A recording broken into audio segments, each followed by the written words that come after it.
Declaro aberto a reunião da Comissão de Cultura da Assembleia Legislativa, que deliberou a realização da audiência pública para tratar da situação do patrimônio público, privado, municipal, estadual, federal, que de alguma forma está sofrendo degradação e que são patrimônios com valor histórico. Então, essa audiência foi uma demanda que nos foi trazida pela sociedade civil organizada e a comissão se sensibilizou com o assunto, marcou a audiência. Então, eu quero já aqui agradecer a presença do deputado Eleomar Coelho, que esteve conosco na aprovação da deliberação desta comissão. Registro aqui a presença da Olga Campista, representando a Secretaria de Estado de Cultura, a Mariana Várzea, que é superintendente de museus da Secretaria de Estado de Cultura. Obrigado pela sua presença. Quero agradecer aqui a presença da Kiki Simone Reis, da organização SOS Patrimônio, que foi quem demandou esta comissão. Quero agradecer aqui a presença da senhora Cleise Mary Campos, coordenadora de estudos e pesquisas. Agradecer a presença do senhor Manuel Vieira, diretor do INEPAC. Agradecer a presença do senhor Olínio Coelho, arquiteto, restaurador e professor da UFRJ. Agradecer a presença de Jacques Schwarzen. Aí enrolou a língua aqui. Presidente da AMAST, Associação de Moradores de Santa Teresa. Agradecer a presença do Washington Fajardo, que é presidente do Instituto Rio Patrimônio da Humanidade. Essa audiência terá a dinâmica de nós termos a apresentação do SOS Patrimônio sobre aquilo que foi constatado. Depois disso, nós vamos passar a palavra para o Estado, para o município e para a sociedade civil. Depois, passamos a palavra para os deputados. Concorda assim, deputado Eleomar? Perfeito. Passamos para os deputados para que a gente possa dar seguimento e vamos ouvir também a sociedade civil que aqui está presente. Todos aqueles que quiserem se manifestar, passem o nome aqui para a Morgana, que é a nossa assessora, que possa colher o nome de quem quer se manifestar durante a audiência, para que possamos também permitir a palavra das senhoras e dos senhores, e que eu já antecipadamente agradeço a presença de todas e todos. Então, com a palavra, Kiki Simone Reis, para que possa fazer a apresentação sobre aquilo que constatou no nosso patrimônio que precisa ser preservado.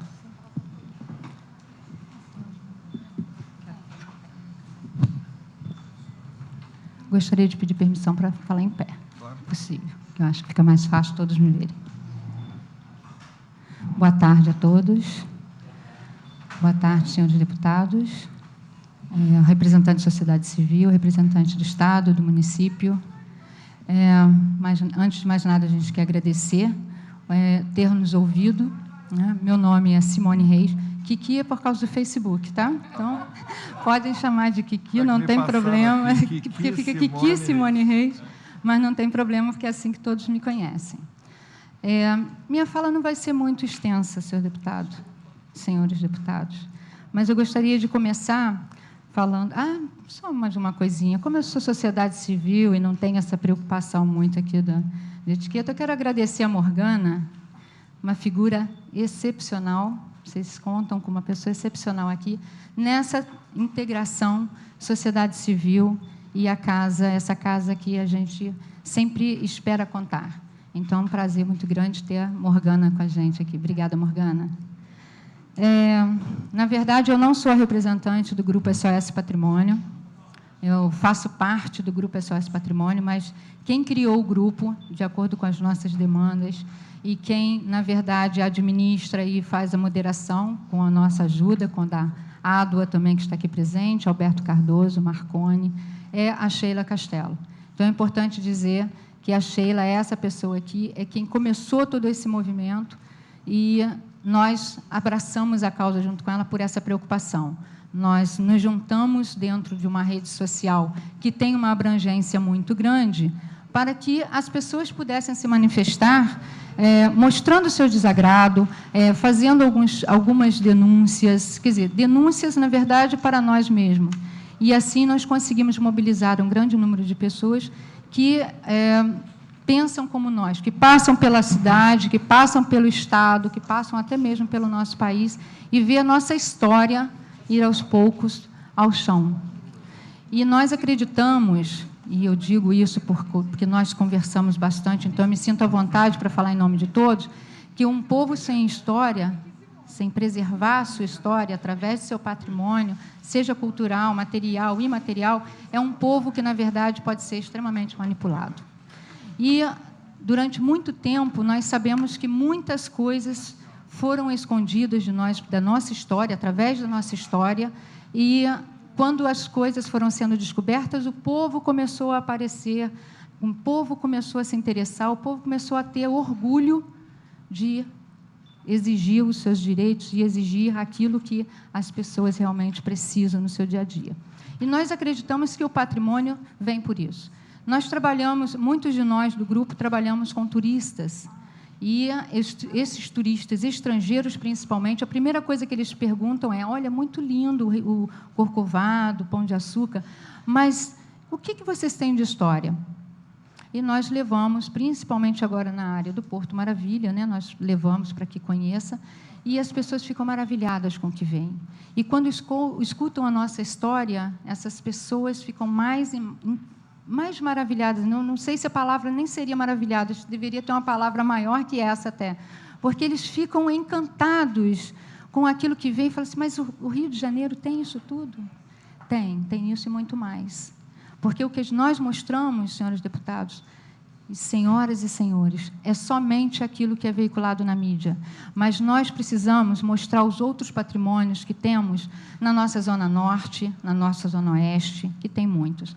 E nesse relatório, pequeno relatório simples que nós fizemos em nome da sociedade civil, não tem nome de ninguém, não tem nome de nenhuma instituição, e nós fizemos uma relação que, a princípio, foi uma demanda dos próprios participantes do SOS Patrimônio, para que vocês vejam a preocupação que nós temos e de coisas que, às vezes, passam despercebidas mesmo. Eu acho que o mais importante é que nós sabemos, senhores deputados, que é muito difícil que vocês possam ter conhecimento disso se nós não viermos trazer para vocês. E hoje esse é o nosso papel. Eu gostaria de salientar, tem algumas pessoas aqui que, obviamente, conhecem bem, mas aqueles que não conhecem, que a Constituição Federal de 88 estabelece no artigo 216, inciso 5º, parágrafo 1º, que o poder público, com a colaboração da comunidade, promoverá e protegerá o patrimônio cultural brasileiro por meio de diversas formas de acautelamento e preservação. Baseado nesse inciso 5º, parágrafo 1º, é que hoje o SOS Patrimônio, nós, da sociedade civil, estamos aqui pedindo providências para que o nosso patrimônio seja um pouco mais cuidado. Desejamos, inclusive, nos colocar à disposição para, junto com vocês, promovermos algum tipo de, talvez, grupo de estudo, enfim, não sei a forma legal que poderíamos estar junto com vocês, mas nós queremos estar juntos. Nós vamos continuar dentro do nosso grupo fazendo essas demandas, promovendo essas demandas, que as pessoas continuem trazendo para cá. E nós fizemos uma apresentaçãozinha, nós não quisemos privilegiar ninguém, então não colocamos nome, mas nós colocamos ao longo do Rio de Janeiro. Nós fizemos algumas fotos e estamos fazendo ali a apresentação de nosso patrimônio, que a gente passa na rua, e hoje as pessoas passam e sentem pena daquilo que está ali exposto e que está se deteriorando, seja através de pichação, seja através de pessoas, infelizmente, que não têm não tem uma visão muito melhor desse patrimônio, acaba depredando. A luz está um pouquinho forte, talvez não consigam ver, mas nós temos um patrimônio riquíssimo no Rio de Janeiro que está indo abaixo. Senhor deputado, a gente pede encarecidamente esse chafariz aí, fizeram um estacionamento ao lado desse chafariz, dentro de uma igreja. Então, nós pedimos encarecidamente que olhe pelo nosso patrimônio e que conte conosco. Eu gostaria até de aproveitar e falar sobre a senhora Patrícia, do Museu do Ingá, que me recebeu muito bem lá no museu e nos esclareceu sobre diversos assuntos. E eu falo com ela, porque eu estou falando dela, porque foi com ela que eu estive pessoalmente. Agradecer a sua presença aqui, Patrícia, Ângela, super importante que o Estado esteja aqui representado por pessoas que também, junto conosco, têm esse interesse no patrimônio histórico, que preserva muito bem vários acervos que foram mandados para lá, né? Então, agradecer a vocês e parabenizar pelo trabalho que eu vi lá, foi fantástico. E, para terminar, eu não quero me estender muito, porque eu acho que a nossa... Vamos? Sim. Sim, do Estado que você diz... Ah, sim. Nós não conseguimos, obviamente, pelo prazo curto, ela está me lembrando, a Sheila está me lembrando muito bem, nós não conseguimos colocar as fotos, até por conta de direitos autorais, então a gente não teve tempo hábil de pedir autorização às pessoas do resto do Estado, de outras cidades, que nos mandaram demandas também, lá de Porciúncula, de Varriçai, tem uma igrejinha lá que está caindo do teto, uma igrejinha lindíssima, igreja de Santa Clara, se eu não me engano. Não é? Nós temos em Quissamã, nós temos em vários outros lugares do Rio de Janeiro que precisa desse olhar. Então, Maruí, estação de Maruí, que é importante, faz parte mesmo.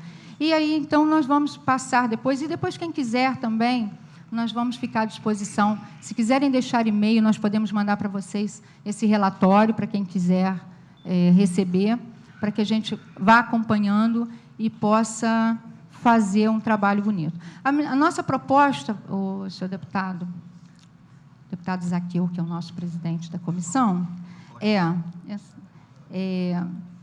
que a gente possa, junto com vocês, vir propor esse plano de trabalho, seja talvez de 2 em 2 meses a gente possa estar juntos para a gente também ir trazendo as outras demandas. Já fizemos essa proposta para a Patrícia do Museu do Ingá, e ela também disponibilizou o espaço, né?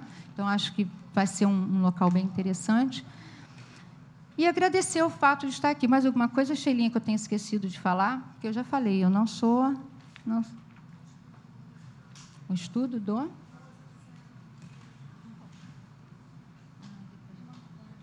Nós vimos que teve um estudo do senhor Mozart Serra, que era do Instituto Cidade Viva, e um estudo bem interessante que ele já tinha trazido para o Estado e para a cidade, e nós gostaríamos de...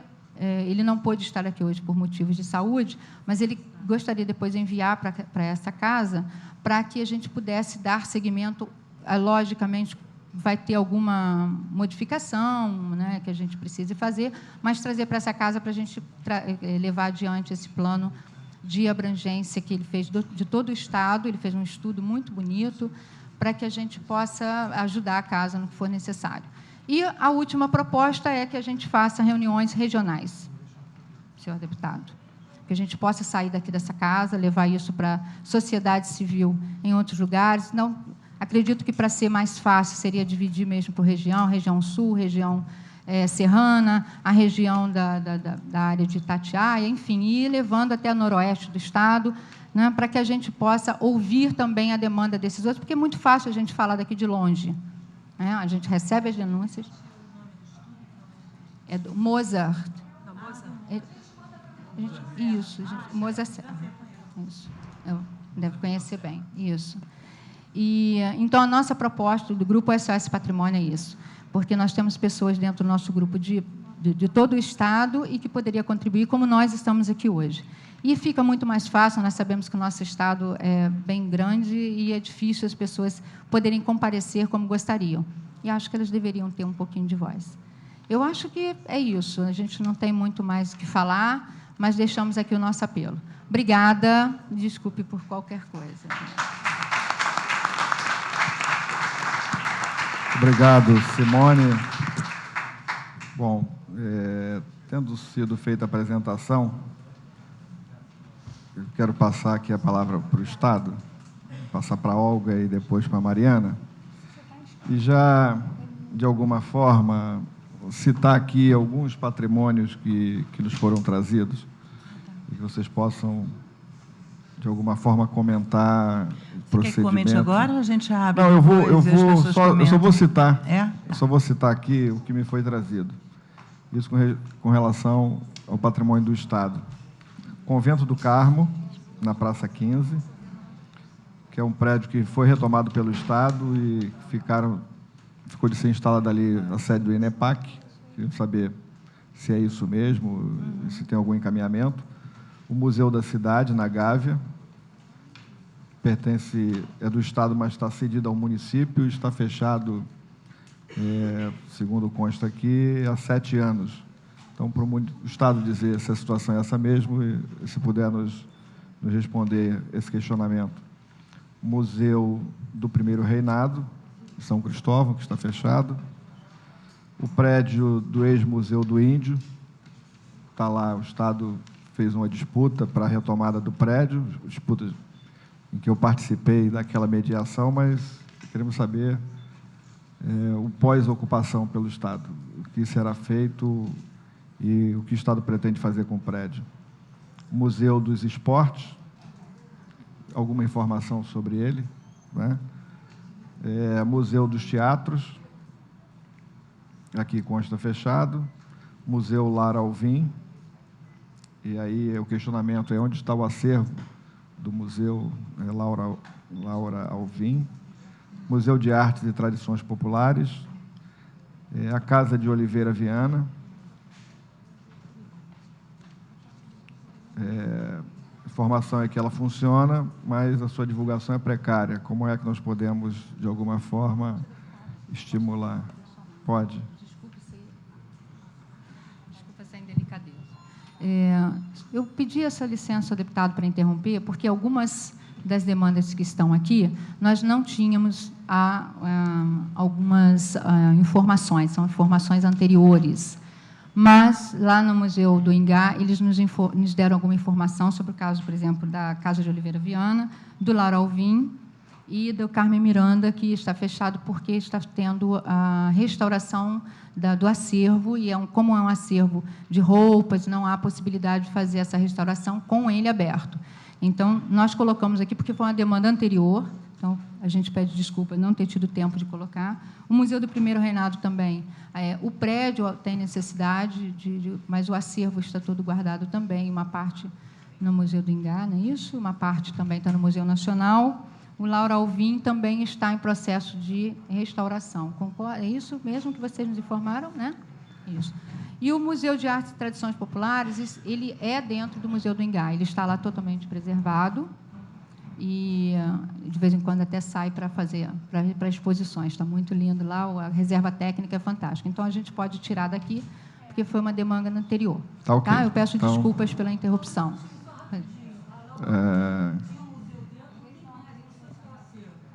Então, se puder responder sobre o acervo do Laura Alvim, deixo aqui apontado aqui para vocês.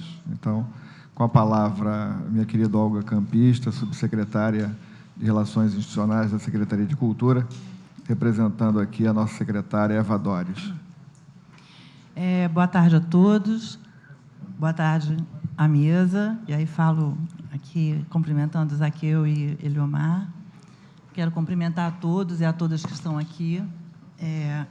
Eu gostaria de iniciar a nossa fala dizendo que a gente acha extremamente importante esse encontro.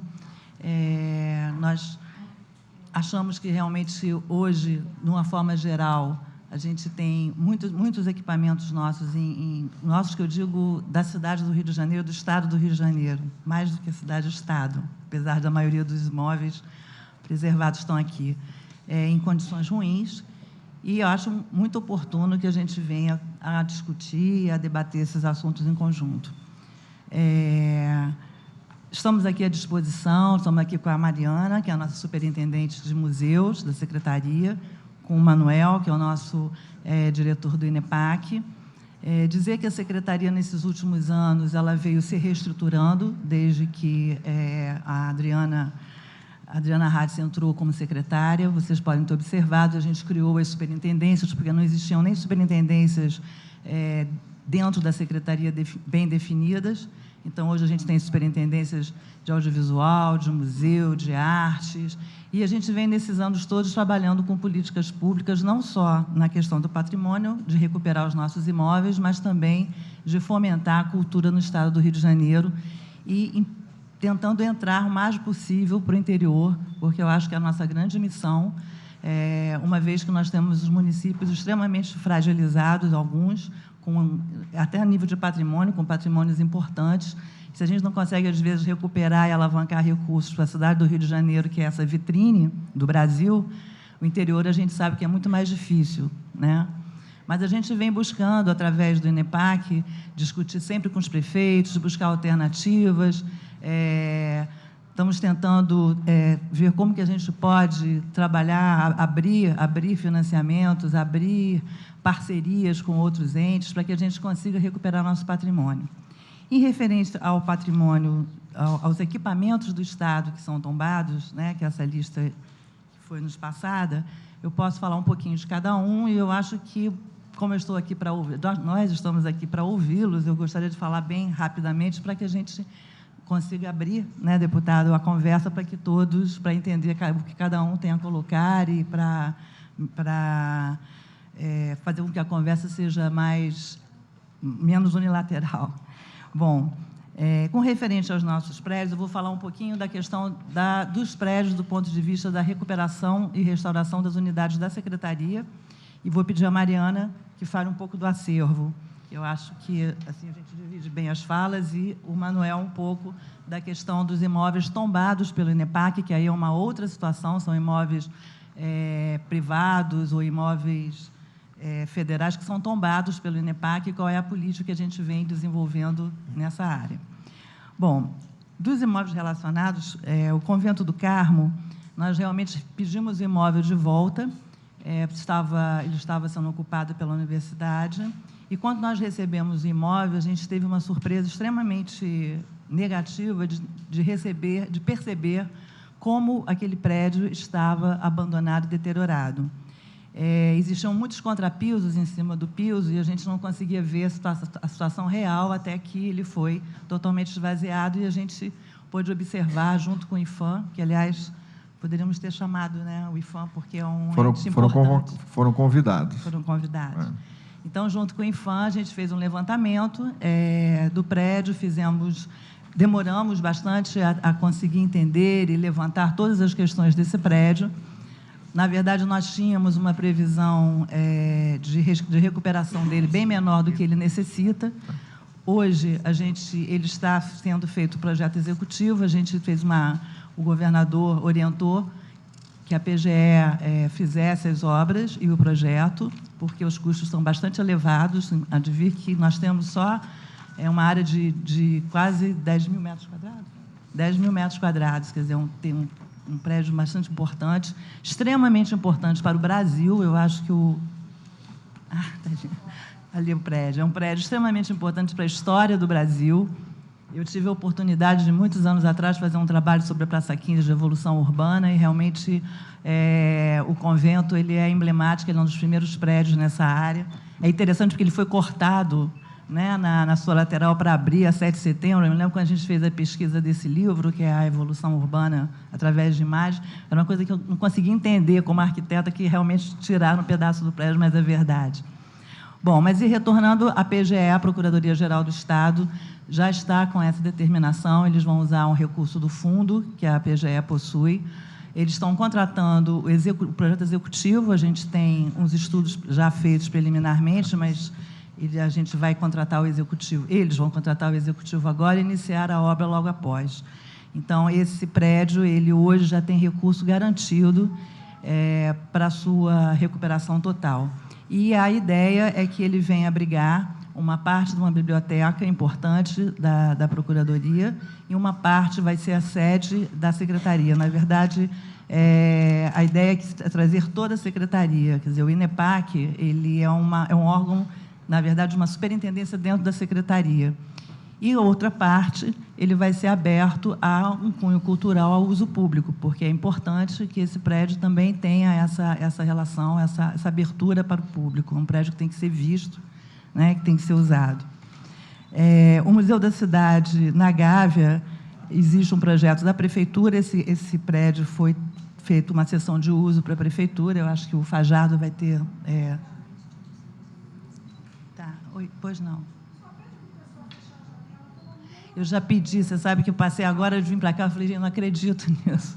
Mas eu posso dizer para você que se eles não fecharem, eu vou pedir para entrar lá e vou botar menos um madeirite. Tapume, a gente vai lá ajudar. Isso. Não, o tapume, deixa eu explicar para você. Eles precisam dar o start da obra para colocar o tapume, até porque o tapume você tem que ter licença na prefeitura, enfim, o tapume é o início de uma obra, né? Mas, assim, eu te digo assim, muito confortável, porque eu fiquei muito feliz com essa decisão do governador, uma decisão que eu acho extremamente emblemática, e a gente vinha com muitas dificuldades para recuperar esse prédio. A gente estava tentando conseguir dinheiro de parcerias e tal, porque é um prédio muito grande. E eu acho que esse conforto eu posso passar para vocês, que eu acredito que realmente essa obra esteja para sair. Obviamente, a gente vai ter que aí ter um pouco de paciência, aguardar o período do projeto, né? É um projeto de restauro que tem que ser avaliado e aprovado em todas as suas etapas, junto com o IPHAN, mas eu sei do interesse do IPHAN em também restaurar esse prédio, eu tenho certeza que a gente vai fazer uma grande parceria. Bom, o Museu da Cidade... Posso continuar? O Museu da Cidade, é isso que eu coloquei para vocês. Eu acho que existe realmente um projeto, o Fajardo está aqui, a parte do acervo, a Mariana vai falar um pouquinho e vai passar para a equipe, e a pessoa está aqui também, né, Mariana? A equipe do município. Continuando, Museu do Primeiro Reinado. O Museu do Primeiro Reinado, vocês acompanharam, existia um projeto maior, que era um projeto de fazer um museu da moda. De qualquer forma, a gente vem tentando trabalhar nesse museu há bastante tempo. É um museu extremamente delicado, ele é todo de pinturas a frescos internamente. Nós fizemos uma parceria com o Instituto Espírito Santo. Na época, conversando com o IPHAN, e em conjunto com o IPHAN, entendemos que a gente deveria entrar com uma obra emergencial e entrar com um projeto. Foi feito isso, as obras emergenciais foram feitas. Ele hoje está um prédio que está com o telhado pronto, está com a fachada externa pronta, enfim, está saneado como, vamos dizer assim, como casca, né? Como caixa de prédio. E agora a gente, infelizmente, a parceria com o Instituto Espírito Santo não foi muito à frente. A gente, inclusive, nessas obras emergenciais, é importante dizer que a gente teve recursos do BNDES, através da Lei Rouanet.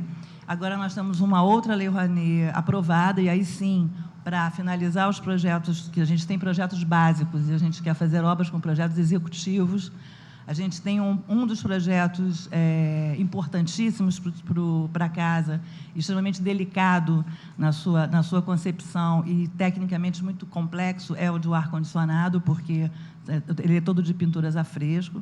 Eu acho que um pouco da vocação e da proposta do museu, vou deixar para a Mariana colocar, mas estou aqui do lado dela. E hoje a gente tem uma parceria com o Instituto... como é que chama? Isso, Instituto Cultural Cidade Viva, desculpe, com Fernando Portela, para exatamente alavancarmos recursos para as obras finais da casa.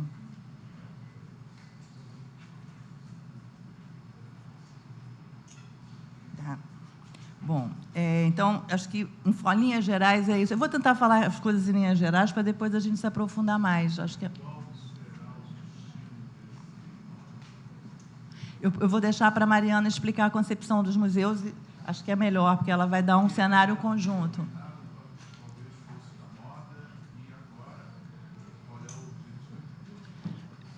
Eu posso falar toda da parte da obra, porque acho que é melhor, porque é mais ou menos para a gente se complementar. Se puder deixar a subsecretária desenvolver, depois nós vamos abrir a palavra. Qualquer questionamento é possível que os senhores possam fazer, e aí, para quem for o questionamento, a gente aguarda depois a resposta. Bom, continuando, estou tentando... Se eu esquecer algum, por favor, vocês me cobrem, tá? O Museu Carmen Miranda, não foi dito, o Museu do Índio, né? A Aldeia Maracanã. A Aldeia Maracanã foi feita uma comissão coordenada pela secretária, na época, Adriana Rates, exatamente quando os índios começaram a fazer um grande movimento de não deixar que aquela edificação se saísse dali, foi feita essa comissão, foi feito um trabalho em conjunto com eles. Esse trabalho originou um projeto que a gente chama Projeto da Aldeia Maracanã, que é um centro de referência indígena. Esse projeto está em finalização, e a ideia é exatamente, a partir do projeto, conversados para fazer as obras de recuperação daquele espaço, dando um cunho de um centro de referência indígena. Museu dos Teatros, dos Esportes. Museu dos Esportes, a Mariana vai falar melhor do que eu sobre isso, mas eu posso falar um pouco. Na verdade, ele era um museu do futebol. Ele não tinha, na época, nenhum acervo de esportes. Era um museu totalmente focado para o futebol. Ele ficava dentro do Maracanã. E, quando foi feita a obra, a gente entendeu que ele deveria ser absorvido por esse conjunto, que é o Maracanã, porque ele, na verdade, tudo que existia ali era referente ao futebol e ao futebol do Maracanã, o que acontecia no Maracanã. Mais alguma coisa? Então, a situação dessa, ele não está com a Secretaria de Cultura, ele está hoje dentro da Secretaria de Esportes, junto com a gestão do Maracanã. Laura Alvim. A Laura Alvim, sim, ela tem um acervo, um pequeno acervo, não é um acervo grande. Ele está no terceiro andar, está lá no prédio. A gente pretende recuperar esse acervo. Ele está sendo trabalhado, né, Mariana? É uma proposta. É a proposta que seja restaurado o que está lá. A Laura Alvim, ela vai sofrer obras, agora vai entrar em junho em obras, e as obras devem ir até os Jogos. A gente vai recuperar as áreas que estão ruins, o teatro, que a parte de rudimento está muito ruim, a parte cênica. E, quando a gente reabrir a Laura Alvim depois das obras, a gente pretende reativar no local, no último andar, esse pequeno museu. Bom, artes e tradições populares, você aqui que já falou. Casa de Oliveira Viana, ela está fechada à visitação pública, mas eu acho que você vai falar, a Mariana vai falar. Fazenda Capão do Bispo. A Fazenda Capão do Bispo também a gente recuperou a fazenda, era uma fazenda que estava fechada a público, a gente entendia que ela tinha que ter um uso público. É um prédio extremamente importante na área de patrimônio, porque, bom, estou aqui com historiadores, não preciso explicar, mas é um prédio colonial. E ele, no momento, a gente teve que contratar o projeto, levantar o prédio, aquela coisa que demora muito, né, a ser executado. E hoje a gente está com um projeto já executivo na empresa de obras para ser orçado para a licitação. Ainda não tem o orçamento fechado desse prédio, ele está ainda em levantamento de orçamento para custo, mas nós já temos hoje um projeto executivo para ali. Sim, aprovado no IFAM. É uma área tombada pelo IFAM. Automóvel, peraí, acho que... Fazenda Columbandê? Porque não está aqui. Ele tem 11. Bom, a Fazenda Columbandê, ela estava ocupada até os últimos anos com a Polícia Florestal. Hoje, o prédio voltou, quer dizer, não está mais na sessão com eles, eu acho, é um prédio que está na área de patrimônio do Estado. É uma fazenda também muito mais importante que o Capão, porque o Capão eu brinco que é um filhotinho da Fazenda Columbandê. Mas, assim, existe uma proposta, parte da área externa está com uma sessão com a Prefeitura de São Gonçalo, e hoje está em curso um projeto de recuperação da área de parque toda pela Secretaria de Esportes, através da EMOP, que está fazendo esse estudo. E nós não temos, nesse momento, orçamento para a restauração da casa. Mas nós sabemos da prioridade disso, estamos atentos a isso, e temos conversado, fazendo grupos de trabalho, conversando o que a gente pode dar de uso para que aquilo tenha sustentabilidade. É uma fazenda importante, é uma área muito grande, né? E que precisa de um projeto que alavanque, que desenvolva, para que também a gente não restaure daqui a um ano, estejamos aqui chorando, porque ele está sendo depredado, como a gente vê, muitas coisas que não têm um uso muito bem definido. Eu acho que ali realmente precisa de uma proposta que o defina bastante. No ano passado, a gente conseguiu montar um grupo de trabalho no Estado, mas, infelizmente, por recursos, a gente não conseguiu muito adiante. Era um grupo que envolvia Secretaria de Educação, Cultura, Meio Ambiente. E acho que posso dizer da Fazenda é isso. Agora, eu acho importante dizer também que, assim, da dificuldade que a gente tem de alavancar todos esses prédios. Eu gostaria de lembrar os prédios que a gente tem restaurado e entregado à população desde que a gente entrou, né? O primeiro prédio, eu vou falar isso muito rapidamente, mas são patrimônios importantes. O primeiro prédio que a gente recuperou chama-se Museu Casimiro de Abreu, que é em São João, né? São João da Barra, Barra de São João. Aliás, o Manuel, nessa época, era do IFAM e foi o fiscal dessa obra. Eu gosto de falar desse prédio porque eu acho que esse prédio é muito emblemático. Quando nós chegamos, é um prédio mínimo, não sei se vocês conhecem, é um museu muito importante, mas é um prédio bem pequeno. Tem quantos? Qual é o tamanho dele, Manuel? 15 por 15, lindo. E é um museu tombado pelo IFAM. E, quando nós chegamos, estava na 6ª empreiteira. Porque uma coisa muito importante que a gente tem em mente quando a gente fala de patrimônio é que hoje a gente conseguiu aprovar, inclusive, um termo de referência especial no tribunal, na Procuradoria, é entender que uma obra de restauro é uma obra especializada. Você não pode ter uma empreiteira qualquer fazendo esse tipo de obra, né? A gente tem que ter obras extremamente especializadas, porque são obras de especialistas, né? Restauração é uma especialização. Então, o que acontecia nesse museu era exatamente isso. Eram empreiteiras que entravam, não conseguiam dar conta e largavam, e o prédio foi cada vez se deteriorando cada vez mais. Esse foi o primeiro prédio que a gente restaurou. Hoje, o museu foi cedido à prefeitura, porque a gente entendeu que tinha muito mais a ver com a prefeitura mantê-lo do que a gente aqui, né? Um museu muito ligado ao local.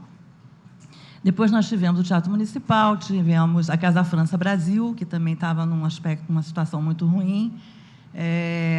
Agora a gente conseguiu entregar a Sala Cecília Meirelles, né, que também foi uma restauração, na verdade foi uma reconstrução do prédio, porque a gente teve que começar das paredes, porque fomos descascando e cada vez vai estar numa situação pior.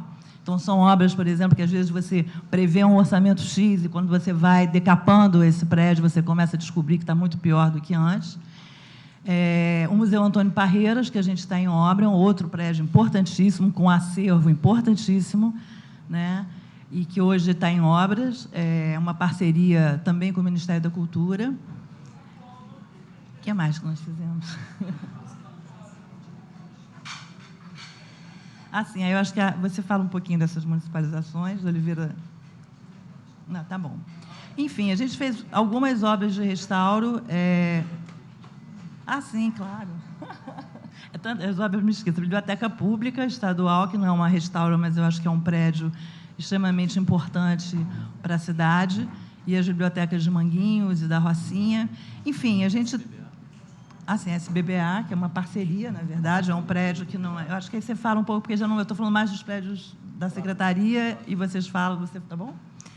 Mas, enfim, a gente tem buscado muito, por exemplo, a Sala Cecília Meirelles foi um prédio com parcerias com a associação, através de Lei Rouanet também, que teve recurso público e recurso da Lei Rouanet.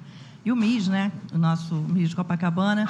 Enfim, a gente tem tentado, desde que entramos, a gente brinca que a Secretaria de Cultura passou a ter um orçamento que não tinha, né?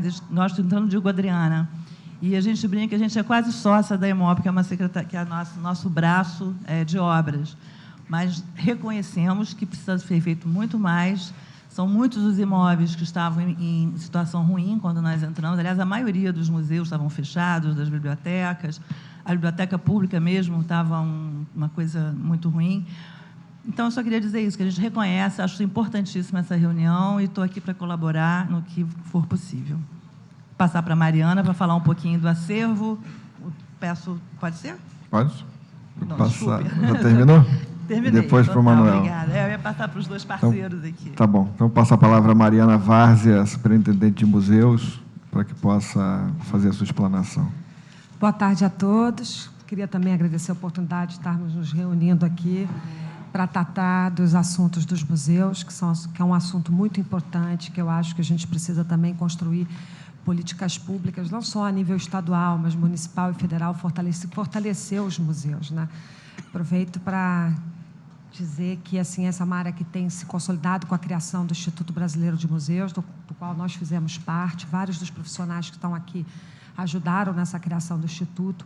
A área de museus tem trabalhado, tem fortalecido suas políticas internas, formas de gestão. Hoje a gente tem ferramentas de trabalho e redes de trabalho que há 10 anos atrás nós não tínhamos no Brasil.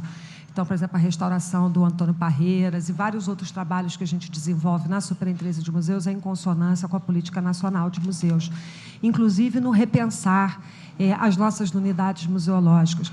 Simone, eu fiquei super contente que você teve no INGA, a gente soube, e queria te dizer que o que você enxergou no INGA é fruto do trabalho que a gente vem desenvolvendo há cerca de 8 anos, sobretudo, no revocacionamento, na reflexão sobre a rede de museus do Estado, numa tentativa de encontrar um processo de gestão, de institucionalização, de vocacionamento, de fortalecimento dessas unidades. Então, o Museu do INGA, por exemplo, era uma instituição que se encontrava um pouco perdida na sua vocação. A gente foi em busca de patrocínios e consultando consultores, profissionais, museólogos, historiadores, a universidade. Nós estamos, aos poucos, recuperando a vocação original do museu, que era ser a Casa da História e das Artes do Rio de Janeiro. Nunca tinha havido uma exposição como você teve a oportunidade de encontrar lá. Essa exposição, inclusive, eu convido a todos para irem conhecer a exposição. A gente conta a trajetória do Museu do INGA e um pouco a trajetória da área de museus do Estado e convida aos visitantes a opinarem sobre todo esse processo. Então, assim, como você está enxergando no Museu do INGA, esse é o espírito de trabalho, esse é o compromisso e a dedicação que a equipe de museólogas, de profissionais que atuam na área de museus, a gente está enxergando para todas as nossas unidades. Então, com uma questão de encaminhamento, eu vou sugerir o seguinte: eu vou trabalhar com as unidades e vou propor finalizar com o Museu da Cidade, do Histórico da Cidade, porque eu acho que é importante a gente ouvir a Heloísa Queiroz, que é gerente da área de museus do município e nossa parceira no trabalho que a gente deseja desenvolver em relação ao Museu Histórico da Cidade, né? Bom, o Museu do Primeiro Reinado, como a Olga falou, é um museu que está em processo de restauração. E foi interessante porque foi definido pela área de patrimônio que essa restauração deveria ser feita em etapas, mas, de toda forma, houve um trabalho da Superintendência de Museus junto com a gestão do Museu do Primeiro Reinado em retirar todo o acervo que está ali, com todo o cuidado do acervo. Você pode ver que grande parte, 80% desse acervo está acondicionado no Museu do INGA e tem sido trabalhado permanentemente pela equipe do museu. Ou seja, acondicionamento, tratamento, tudo isso. Sobretudo nesse momento que a gente, em parceria com a Casa de Rui Barbosa, que a gente está consolidando agora, e também de uma pesquisa que a gente ganhou recursos do IBRAM, a gente está repesquisando a história da casa, que tem uma série de lacunas, uma série de atribuições. Então, durante o restauro da Marquesa, a gente percebeu que a gente precisaria, inclusive, reinvestigar essa história e reunir materiais que estavam até então dispersos sobre aquela importância daquele patrimônio. Quando você retira o acervo para a salvaguarda, a gente também colocou parte desse acervo sob os cuidados do Museu Nacional. E o compromisso com o Museu Nacional era não só manter as atividades de conservação do acervo, mas realizar exposições temporárias com esse acervo, porque o nosso compromisso, e eu vou poder falar isso mais adiante um pouco também, reforçar, é que o acervo tem que ser exposto, tem que ser trabalhado, tem que ser pesquisado, tem que ser apresentado. Então, o Primeiro Reinado, ele é um acervo que está sendo exibido. 3 exposições já foram realizadas no Museu Nacional com esse acervo e com peças em conjuntas com o Museu Nacional. Ou seja, e a gente, nesse momento, no Museu do INGA, a gente tem uma exposição sobre os 450 anos do Rio de Janeiro, que está expondo o acervo do Primeiro Reinado, e exposição essa que vem para a Alerj. Estamos conversando com a Alerj de forma a trazer esse acervo para cá, em exibição aqui, dando continuidade a essa ação que é muito importante, que não basta a gente preservar, a gente tem que comunicar nossos acervos. E, nesse momento, a gente passou a ouvir, conversar com historiadores, museólogos e toda uma gama de profissionais, ex-diretores do museu, pessoas que trabalharam no museu, sobre, de fato, essa vocação do primeiro reinado. Porque, quando a Casa da Marquesa de Santos ela vem para o Estado do Rio de Janeiro, ela serve para ser repartição pública, ela é pensado para ali um museu histórico, chegou a se pensar para ali um museu, inclusive, do Barão de Mauá. Uma certeza era certa, era necessário fazer um museu histórico ali. Mas a definição do Museu do Pró-Reinado ela vem na década de 70. E é uma definição curiosa, porque ela pega a casa que era da amante do imperador e decide definir ali que essa casa vai tratar justamente de um período histórico da família do imperador, que é o primeiro reinado. O que é um contrassenso histórico que permaneceu na casa. A gente vai olhar, recuperar todas as memórias de Márcia Bebiani, Magali, todas as pessoas que trabalharam ali, a gente percebe que o magnetismo da Casa da Marquesa de Santos é justamente essa relação com o Dom Pedro I e essa figura polêmica da Marquesa de Santos, que, para o Rio de Janeiro, como diz Amélie Del Piore, em diversos dos seus livros, e também o Paulo Resutti, ou seja, historiadores que nós estamos ouvindo e envolvendo em nosso processo, era uma amante, ou seja, a Marieta de Moraes, ela cita num artigo dela um pensamento que eu acho muito interessante. A criação do Museu do Primeiro Reinado foi uma espécie de branqueamento da memória da Marquesa de Santos. A Marquesa como essa figura articuladora, essa amante, essa mulher, tão ao revés da história, ela incomodava. Mas isso fez parte das nossas reflexões. Fomos também conversar com o Museu Nacional. Quando a gente foi acondicionar parte do acervo do Museu Nacional, eis que descobrimos que, do acervo do Primeiro Reinado, menos do que 10% é do Primeiro Reinado, do período histórico, e menos do que 20% é do Segundo Reinado. O resto dos acervos não tem a ver nem com o Primeiro nem com o Segundo Reinado. Ou seja, o acervo que tinha ali era, inclusive, um acervo que estava a serviço de uma história, e o museu não pode contar uma história se ele não estiver, de fato, refletindo sobre essa história, se ele não estiver reunindo acervos importantes sobre essa história. Então, a criação do Museu do Primeiro Reinado foi muito curiosa, e o museu teve a sua importância, e, mesmo tendo sido criado depois do Museu Nacional, que é o Primeiro Reinado e o Segundo Reinado, o Museu Imperial, que tem nos seus princípios cuidar do Primeiro e do Segundo Reinado, e o Museu Histórico Nacional, que vem trabalhando o Primeiro e o Segundo Reinado da história brasileira de uma forma, que digo, excelente, com publicações e fóruns permanentes sobre a história brasileira. Então, nesse momento, nós estamos sobre essa reflexão. Como nós vamos trabalhar a memória da Marquesa de Santos? Sabemos que isso é importante. Como a gente vai falar sobre essa história desse feminino no Brasil.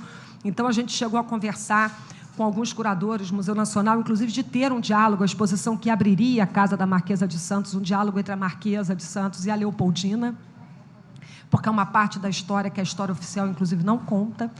Nós queremos trabalhar muito a questão do histórico feminino, manter na Casa da Marquesa de Santos uma área expositiva que conte a história deste patrimônio, que é tombado em 1938, o laudo do Noronha Santos, que diz, inclusive, faz o tombamento daquela pela sua beleza artística, a gente quer recuperar essa história, e fazer ali uma interlocução entre a Casa da Marquesa de Santos, o feminino e a moda. Esse é o grupo de trabalho que está reunindo. Nesse momento, nós estamos trabalhando nesse sentido, mas convidamos todos aqui que tiverem interesse em participar deste projeto, da gente refletir sobre a Casa da Marquesa de Santos. O que a gente tem convicção é que a gente não pode falar de uma história de um primeiro reinado com acervo que nem 10% cuida disso, nem 20%, e como é que nós enfrentaríamos essa questão, sabendo que nós temos 3 instituições que são importantíssimas, como o Museu Nacional.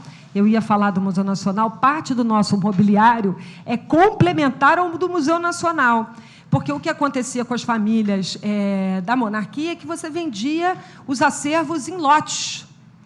Então, a gente vai descobrindo que parte das cartas da Marquesa de Santos estão no Mariana Procópio. A gente está fazendo uma pesquisa de recuperação dessa personagem, da sua influência no Império, deste Império, mas partindo de um ponto de vista real, que é desse patrimônio, do que ele pode contar, e não criando uma história que a gente, na verdade, não pode contar ela dessa forma. Então, esse é o nosso compromisso, como tem sido com todos os museus que a gente vem trabalhando. Deixa eu pegar aqui minha cola. dá a sua listinha, que eu acho que eu vou melhor nela. Carmen Miranda, então, você teve a oportunidade de saber. Queria dizer que, deixar aqui também uma reflexão para todos nós. Nós não temos no Brasil um histórico de patrocínios nem de recursos diretamente voltados a restauro de acervos artísticos, pinturas, esculturas. Vocês imaginam, esses acervos que todo mundo aqui, todos nós aqui reconhecemos como acervos importantes, a gente tem enorme dificuldade de obter esses recursos. Vocês imaginam a gente conseguir obter recursos para restaurar o vestuário da Carmen Miranda. No entanto, nós conseguimos recursos através da Lei Rouanet para fazer a restauração de parte do acervo, até porque, assim como vários profissionais aqui devem saber, a gente só deve tomar uma ação de intervenção de restauração se ela for extremamente necessária, porque a gente tem que trabalhar sempre com uma conservação. Então, é isso mesmo, Simone. A gente pretende, inclusive, a gente está estudando com a Olga, com a equipe da Olga, que o ateliê de restauração seja aberto e que as pessoas possam visitar. Mas, em nenhum momento em que o museu esteve fechado, esse é bacana. A gente está criando um mobiliário, um trabalho. Sabe por quê, Sheila?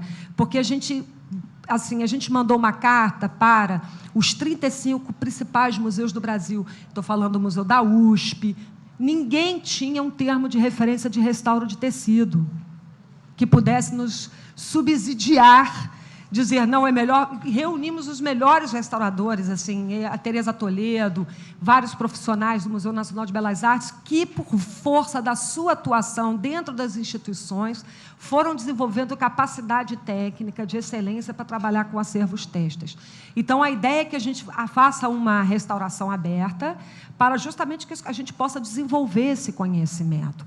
Então, aproveitando também, a gente fez uma publicação sobre termos de vestuário, como a gente está com essa questão com o acervo da Carmen Miranda, do Museu da Moda, do Feminino, de várias instituições que não têm terminologia específica para vestuário. A gente fez em parceria com o ICOM, com o Comitê Costume do ICOM, para desenvolver todo um vocabulário na área de museologia. Esse documento está à disposição para ser baixado online pelo site da Secretaria.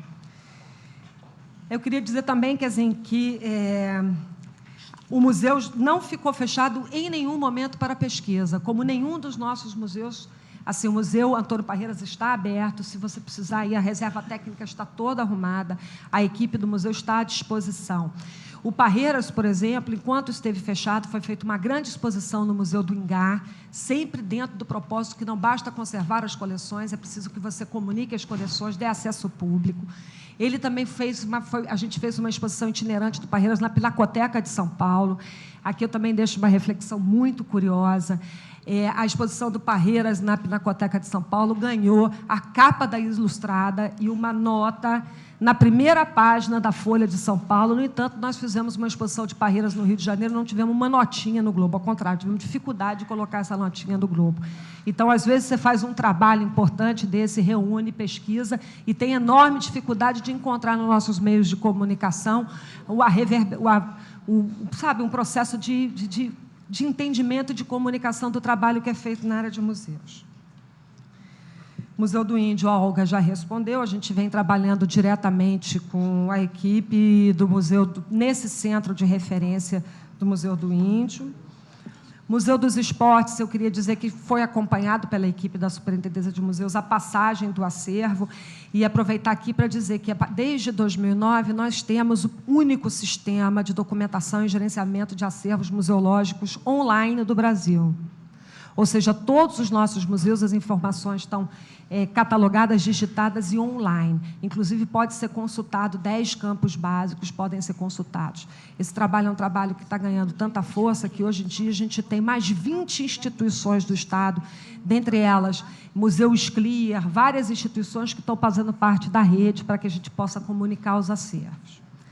Então, o acervo do Museu do Futebol está no nosso banco online, a gente tem conversado com eles, foi o que a Olga falou, faz parte do processo de revitalização do Maracanã, mas já não faz parte da rede. O Museu dos Teatros encontra a mesma situação que a gente falou anteriormente. Com a restauração do Teatro Municipal, se percebeu que era necessário ter um espaço formativo não só para os profissionais que atuam municipal, mas para aqueles profissionais que fazem e produzem tudo o que acontece dentro do municipal. Então, há um projeto, Fábrica de Espetáculo, há um espaço no Porto muito bonito que está sendo restaurado para ser a Fábrica de Espetáculo. E, nesse espaço, vai ter um espaço expositivo para a memória do Teatro Municipal.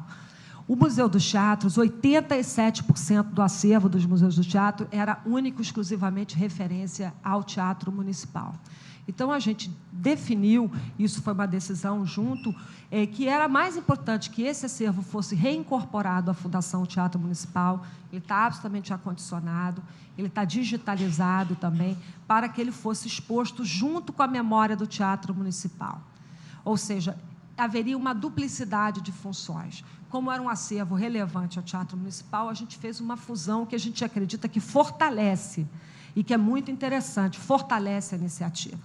Os 15% do acervo restante foram distribuídos para o Teatro João Caetano, porque o Teatro João Caetano também tem um centro de memória dele, parte desse acervo era referente ao João Caetano, e ao Museu da Imagem e do Som, ou seja, nenhuma parte desse acervo deixou de ser aproveitada e incorporada às coleções do Estado. Museu de Artes e Tradições Populares, eu queria também falar uma coisa importante, né? A gente tem dado visibilidade ao acervo do Museu de Artes e Tradições Populares, que há muito tempo não vinha sendo dada. Também dentro da possibilidade de comunicação do acervo. A gente fez um comodato com a Prefeitura de Niterói, porque a Prefeitura de Niterói, se vocês devem saber, abriu o Museu Janete Costa. A rigor, esse museu receberia o acervo do Janete Costa, eles ainda estão discutindo como virá esse acervo. Nós fizemos uma permuta, um termo de cessão de uso, de 40 peças que estão, 30 peças que estão em exposição permanente no Museu Janete Costa, ou seja, elas saíram da reserva técnica para irem para a exposição. A Prefeitura é responsável pela conservação e a gente faz um trabalho de acompanhamento direto. Aqui eu tenho museólogas aqui da equipe do Museu do Gás, excelentes, por sinal, e que fazem acompanhamento direto. E a gente, agora, na exposição Trajetórias, a gente também fez questão de fazer uma vitrine com o Museu de Artes e Tradições Populares. Isso porque, quando esse museu foi integrado ao Museu, então, de História e Arte do Rio de Janeiro, também não houve uma política de acervo à época que fizesse, de fato, uma integração entre essas duas instituições. Então, a gente vem buscando alternativas no sentido de fortalecer essa coleção, de exibir essa coleção. Não só, a gente tem como princípio que essas coleções não precisam ser exibidas só nos museus que pertencem à rede do Estado. A gente vem tentando trabalhar agora, a coleção Banerj vai ser toda, pelos 450 anos, vai ter uma exposição muito bonita no Centro Cultural dos Correios, ou seja, a gente vem tentando trabalhar com outras instituições no sentido de, sempre que possível, dar vistas a esse acervo importante que nós temos em mão. A Casa de Oliveira Viana é um desafio para nós. Dentro desse processo de estudo da casa, de como a gente poderia tirar a casa, porque a casa estava aberta ao público, mas ela tinha uma visitação muito baixa, uma dificuldade muito grande. A Patrícia, à época, era diretora da Casa Oliveira, fazia seminários. E o que a gente percebeu que o interesse da casa, pela Casa de Oliveira Viana, pelo acervo, é, sobretudo, de pesquisadores, o que a casa vem continuando a manter. Mas a gente tem uma situação mais difícil na Casa de Oliveira Viana ainda. É o seguinte, a gente tem uma casa que 90% do acervo dela é documental e arquivístico, em um museu. Então, a gente foi conversar com o Paulo Knaus, com o Arquivo Público do Estado do Rio de Janeiro, para estudar de que forma nós poderíamos fazer a integração desse arquivo para que ele não fosse só pesquisado presencialmente. Vejam, no nosso sistema, você vai encontrar o papagaio, porque o Oliveira, né, Ângela, ele escrevia com seus pensamentos em pequenos recortes de jornal, inclusive, nos últimos 4 anos, nós levantamos mais de 3.000 recortes que não estavam nem inventariados. Só que são pensamentos da sociologia. Então, a gente começou a conversar com o Arquivo Público e vimos que poderia ser de muito interesse para as instituições que esse acervo documental e bibliográfico ficasse sob os cuidados do Arquivo Público, de uma forma em que ele pudesse se comunicar com outros arquivos públicos, como o Oliveira Viana, documentos que tem dentro do APERJ, e sair da sua solidão, aonde ele está hoje, porque assim, a gente pode abrir a Casa de Oliveira Viana e fazer uma visitação à Casa de Oliveira Viana, mas não dar pleno acesso à qualidade do seu pensamento, à sua reflexão, dentro de um trabalho arquivístico amplo, a gente talvez não estivesse cumprindo com a nossa missão como deveria. Então, assim, hoje, a nossa proposta em estudo com o Arquivo Público do Estado é justamente fazer essa transferência desse acervo documental, que é 95% do acervo que tem no museu. Estamos estudando como é que a gente revocaciona a Casa de Oliveira Viana. Ela hoje, como ela está, eu não consigo nem trabalhar com um grupo escolar ali grande. Ela não consegue atender a comunidade do Fonseca, que precisa ter um espaço ali de cidadania, não tem um centro cultural ali no entorno daquela comunidade, que foi, inclusive, dividida da cidade por conta daquelas pistas de alta velocidade. Então, a gente vem estudando, propondo à prefeitura, mas isso ainda está em estudo. O Arquivo Público, a gente está trabalhando seriamente com o arquivo, no sentido de dar visibilidade e pesquisa a esse acervo. Agora, a gente vem estudando com a prefeitura como é que a gente torna aquele espaço um espaço que atenda aquela comunidade.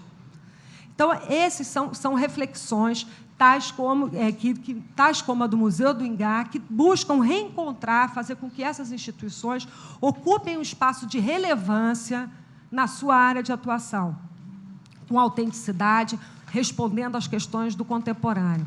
A gente tem para nós que os museus, nossos museus, têm que estabelecer essas relações emancipadoras, nossos acervos têm que ser comunicados, a gente tem que estar aberto de uma forma que realmente seja importante, atual, relevante, dentro da sua perspectiva histórica para a sociedade. É isso aí.